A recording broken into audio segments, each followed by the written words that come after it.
นี่มันจะแพง150,000สเตอร์นี่200,000ตัวนี้โชว์เซนป่ะ200,000เครื่องอะไรพ่อเพิ่นก็มีหมดเลยสำสมพวกลูกปืนรถมอเตอร์ไซค์โซ่สเตอร์ยางในก็มีเวลารถเพิ่นมีปัญหาก็เข้ามาแปลงได้น้ำมันเครื่องตัวนี้สิแพงกว่าบ่ตัวนี้ก็ตัวนี้40ก็ยังบ่ฮอด100 บาทซ้ำแล้วขายถูกอันนี้ก็พอนุ่งซื้อขายนั่น80,000 กีบอันนี้80,000 กีบพอนุ่งซื้อขายบัดเราขาย40,000 กีบคนละเรื่องกับคนอื่นขายเลยเฮ็ดได้จังขายรถกระดักกระดอกครึ่งต่อครึ่งบ่อันนี้บ่ถูกต้อง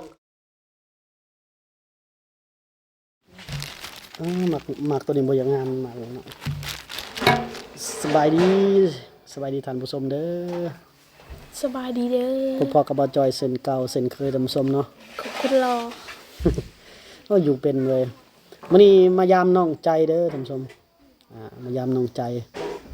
ก็หลังจากที่เฮากลับมาแต่เมืองอัสสะพรแล้วเนาะมี FC ถามว่าจากเมืองอัสสะพรมาเมืองเซโปนนี่ระยะทางจักกิโลเนาะประมาณ200 กว่ากิโลท่านผู้ชมเนาะเฮาใส่น้ำมันรถใหญ่เฮาก็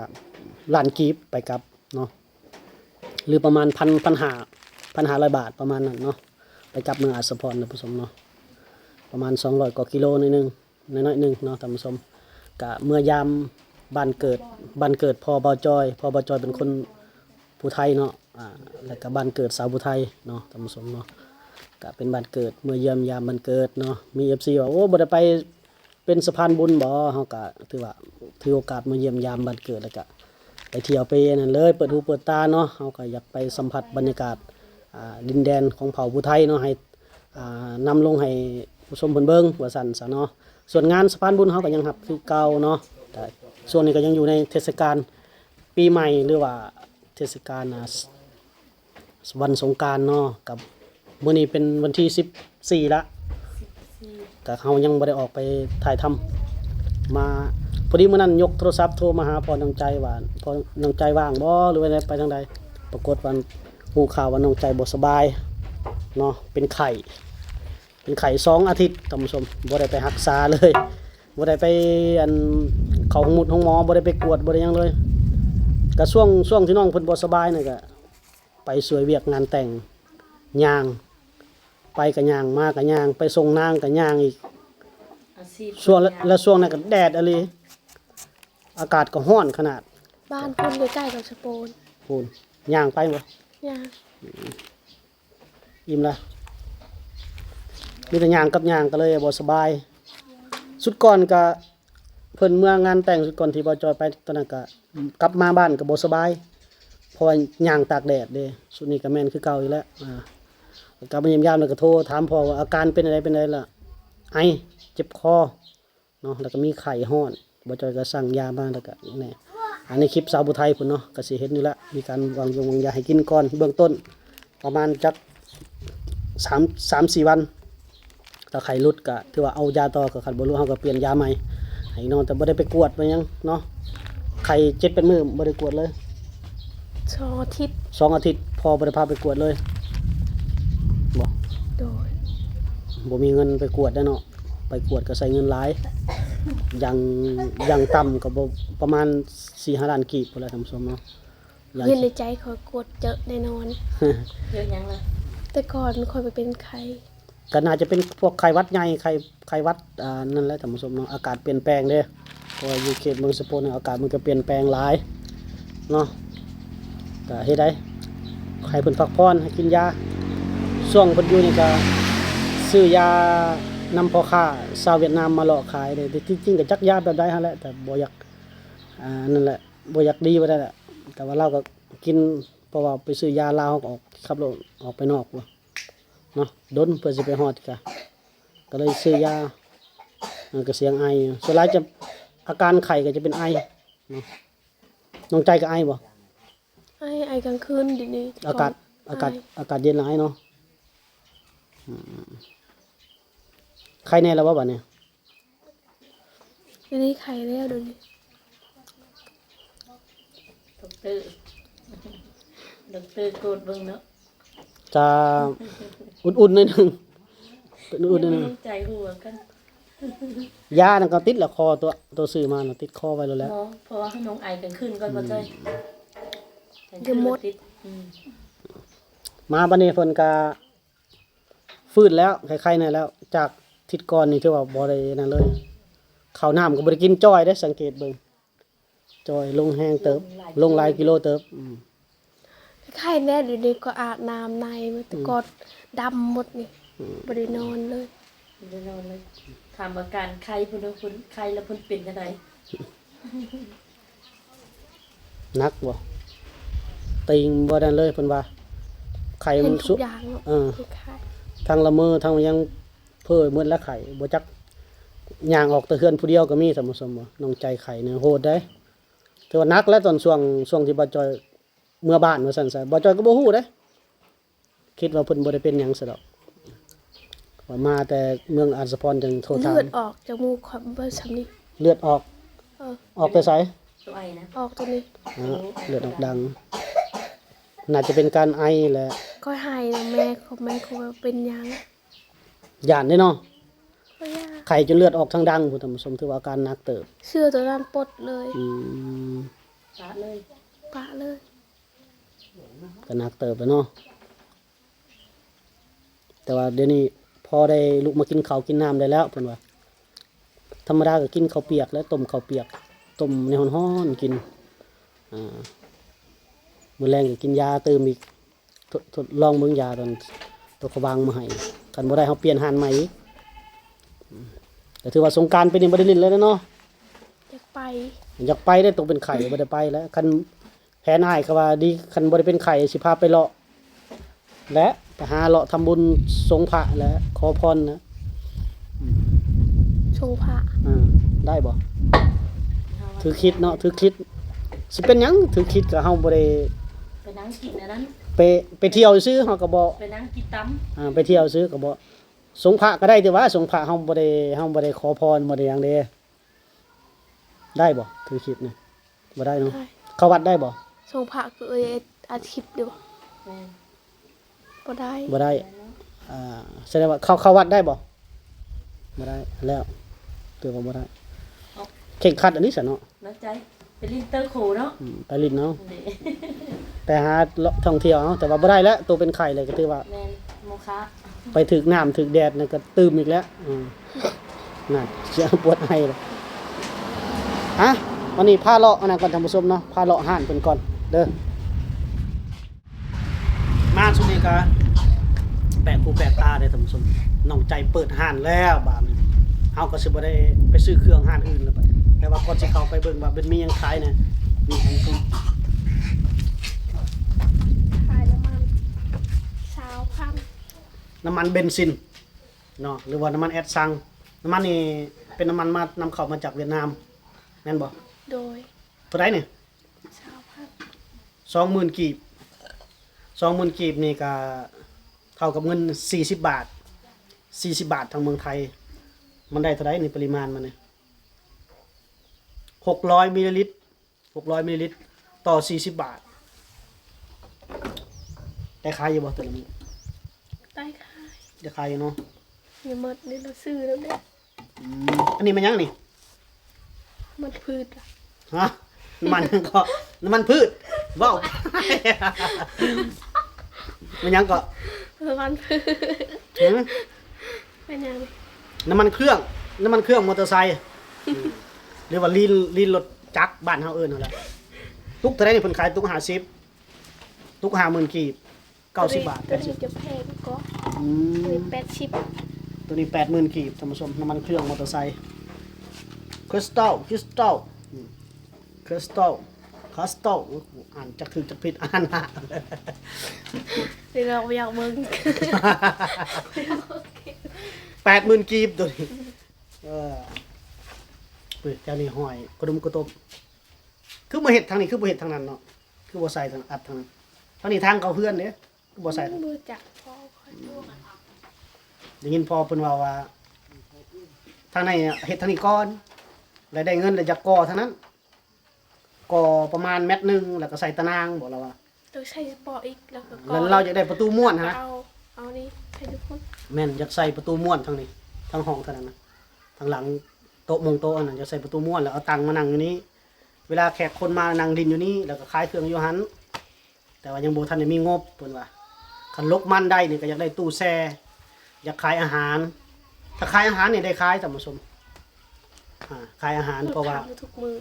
แม่นบ่ ว่าแห้งหมดไว้ ซื้อมาหลายๆอาหารพวกอาหารน่ะซื้อมาหลายๆเนาะเพราะว่าเขตนี้เขาเจ้าไปลุกมันไปถอนมันเขาก็อยากกินอาหารว่าซั่นซะแล้วก็ปลานิลเนี่ยนะปลานิลกระสังนะอู้ก็ได้มาลงอยู่หันรถปลานิลกระสังนะได้ขายปลานิลเฮ็ดได้ก็ได้ขาย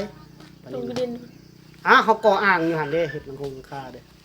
ขายอาหารน่ะได้ขายอาหารจะได้ขายกว่าขนมข้าวต้มนี้เพราะว่า 2-3 บาทมาซื้อนํกันเนาะโอเคเอาสิพาเข้าเบิ่งทางในว่ามีหยังแหน่คือสิมืดๆเนาะมีใช้เปิดไฟ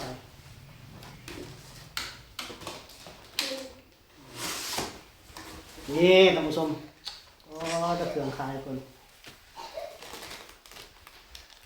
ยาสระหัวเห็นอยู่บ่ครับเห็นอยู่บ่ซ่องตัวใดนี่ 2 จับพัน 1,000 คือขายถึงแต่ 1,000 อยู่พุ่นก็ 1,000นะขาย 2,000โลดมีขนมมานี่โอ้นี่ตรงตัวใดนี่ฮะ 1,000 1,000อันนี้เด้ 4 ลิตร 4,000 3,000 มานี่4,000โอเคตัวนี้ได้เรื่อง4,000ฟอยทุกแขวแปรงทุกแขวฟอยทุกแขวอันนี้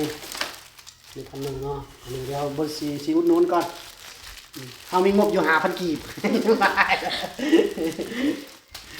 เดี๋ยวสิหากินข้าวหาลวกมีลวกมาม่ากินโอ้กาแฟก็มีได้ท่านผู้ชมแฟบอีซี่แฟบก็มีแป้งนัวก็มีไฟแซกก็มีโอ้ครบเครื่องเลย เพิ่นถือเลยแชก5,000เพิ่นคอยช้ำให้ เอ้ามันของไทยข้างในบอก ของเวียด ของเวียดบ่หรือของไทยโตเกียวข้างในนี่จะว่าของไทยไทยโยขายซัมมูโลดบ่ต้องขายนุดราคานะเปิดตัวไปขายนุดมันเสียนั่นมันสิเจ๊งก่อนอันนี้ขายซ้ำราคาบ้านเมืองโลดเฮาบ่ต้องไปขายตัดราคาหมู่เข้าใจบ่บ่ต้องขายเฮาคิดว่าของเฮาก็มีดีอยู่แล้ว เขาถึงจะมาอุดหนุนเฮาบ่ต้องไปขายนุดหมู่แล้วก็บ่ขายตัดราคาหมู่เพราะว่าสู่คนสู่นี่ปลาแห้งท่านผู้ชม ใช้กับปีโกย 2,000 กีบไป 2,000 กีบโตหนึ่ง2,000 กีบ 2,000 กีบนี่เท่าไหร่วะ1 บาทโอ้นี่ท่านผู้ชมนี่ตัวนี้มันจะแพง 1,500,000 สเตอร์นี่200,000ตัวนี้ โชว์เส้นป่ะ 200,000เครื่องอะไรพ่อเพิ่นก็มีหมดเลยท่านผู้ชมพวกลูกปืนรถมอเตอร์ไซค์โซ่สเตอร์ยางในก็มีเวลารถเพิ่นมีปัญหาก็เข้ามาแปลงได้น้ำมันเครื่องตัวนี้สิแพงกว่าบ่ ตัวนี้ ตัวนี้ก็ ตัวนี้40 40ก็ยังบ่ฮอด100 บาทซ้ำเราขายถูกตัวนี้บัดพอนุ่งซื้อขายนำ เป็น80,000 กีบอันนี้ 80,000 กีบพอนุ่งซื้อขายบัดเราขาย 40,000 กีบคนละเรื่องกับคนอื่นขายเลยเฮ็ดจังขายรถกระดักกระดอกครึ่งต่อครึ่งบ่อันนี้บ่ถูกต้องขายยับคือแน่นี่สตอร์บ่ขายน่ะนี่มันบ่ถูกขายนี่เฮาก็อยากได้กำไรหมดอย่างน้อยก็ลดหมู่น้อยนึงโอ้ยหาวอีกมีเส้นกันเส้นเองหานี่ท่านผู้ชมนี่มันยังในตู้นี่มียังขายแน่เครื่องของข้าวมีแต่น้อยเดียวเนาะนี่น้ำในท่านผู้ชม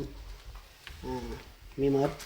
แต่ว่าเครื่องข้าวน่ะน้อยเดียวนึงเครื่องข้าวนะแต่พวกเพศอาหารการกินน่ะบ่หลายให้เน้นอาหารการกินเพิ่นนึงอยากได้ตู้แช่อยู่เพิ่นว่าตู้แช่น้อยอันนึงก็ได้แต่ว่ายังบ่มีงบขายอันนั้นพุ่นแหละเพิ่นว่าขายอันมันก่อนราคามัน700กีบณปัจจุบันนี้ลงแท้ลงว่า700กีบเท่าไหร่เนาะประมาณ1 บาท 1 บาทท่านผู้ชมประมาณ1 บาทบาทหนึงประมาณนั้นแหละบาทกว่าๆไปลุดบาทสมบูจักณปัจจุบันนี่เนาะเฮาสิหาแนวอยู่แนวกินก่อนท่านผู้ชมเนาะหาอยู่แนวอยู่แนวกินก่อนนี่ก็น้องใจเพิ่นเปิดห้านแล้วก็สิได้อยู่ห้านนี่แหละโรงเรียนนี่ยังไปอยู่บ่ ครูเล่นบุญ บ่ตอนช่วงพักนี่ก็ยังไปโรงเรียนอยู่บ่ เขาบ่ครูบ่เห็นเด็กครู บ่เห็นได้ครูเลย แต่ว่ายังเข้าอยู่เนาะ เขาเห็นเขาไปหาผู้ชาย ผู้ใดก็ ครู ครูไปหาผู้สาว ว้าวไปก็ถือว่าน้องเพิ่นเปิดห้านแล้วเฮาก็ดีใจนำเด้ขายเครื่องขายของแต่มีทั้งในห้านก็ซ่อมแปลงมอเตอร์ไซค์ไปพร้อมเนาะมีครบหมดพวกสเตอร์พวกยางพวกน้ำมันเครื่องถือว่าเพิ่นลงทุนเบิดเท่าไหร่ก็ 5 ล้าน 5 ล้านกีบ5ล้านกีบนี่ประมาณ 9,000 บาทประมาณ 9,000 บาท6 8 48ประมาณ8,000 บาทหา 9,000 บาทเฉพาะเราลงทุนนี่ก็ถือว่าได้หลายเติบเนาะยังบ่ฮอด10,000 บาทซ้ำถ้าลงทุนฮอด10,000 บาทพุ่นละจังได๋ยังหลายแน่เนาะแต่ว่าเครื่องของน้องเพิ่นก็ยังบ่ครบแน่ส่วนหนึงถือว่าได้สำนี้ก็ถือว่าดีแล้วเบื้องต้นเอาสำนี้ก่อนแล้วก็คอยถอนโฮมเงินจังไป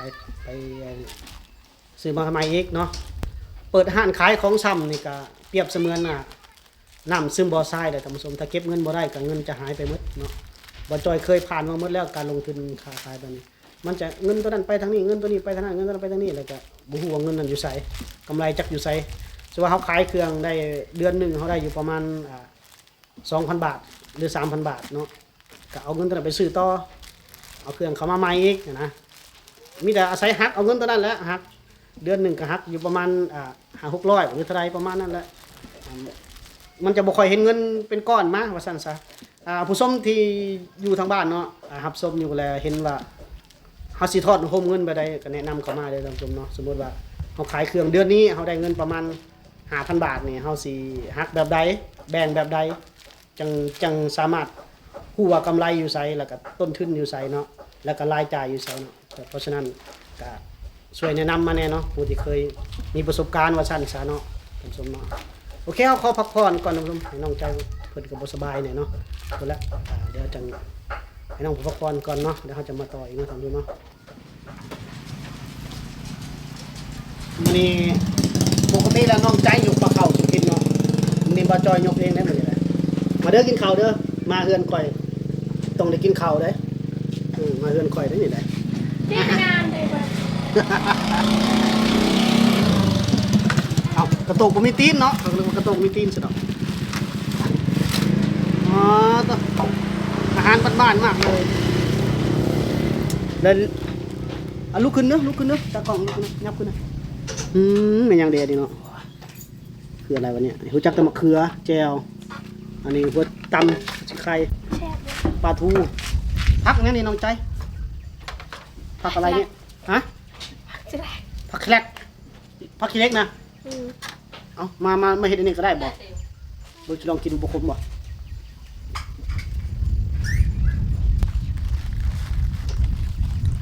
คมเลยอุ้ยฮะก็เคยกินนี่แหละยอดผักขี้เล็กเอามาลวกกินเลย ยังบริจาค ปกติเขาจะเห็ดแบบอ้อมขี้เล็กอะนะ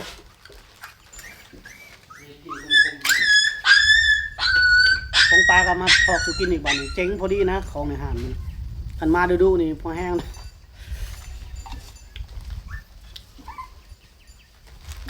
บ่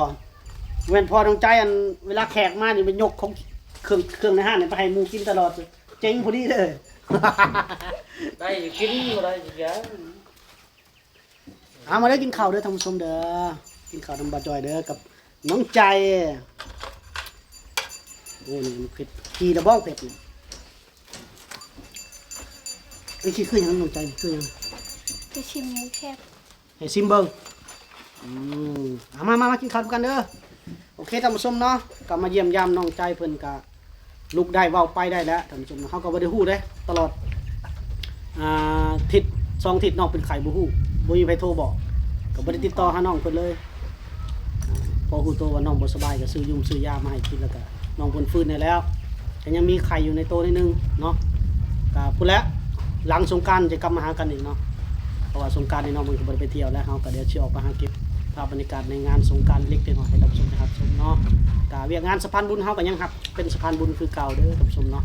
กะสิค่อยๆทยอยออกไปถ่ายคนนั้นถ่ายคนนี้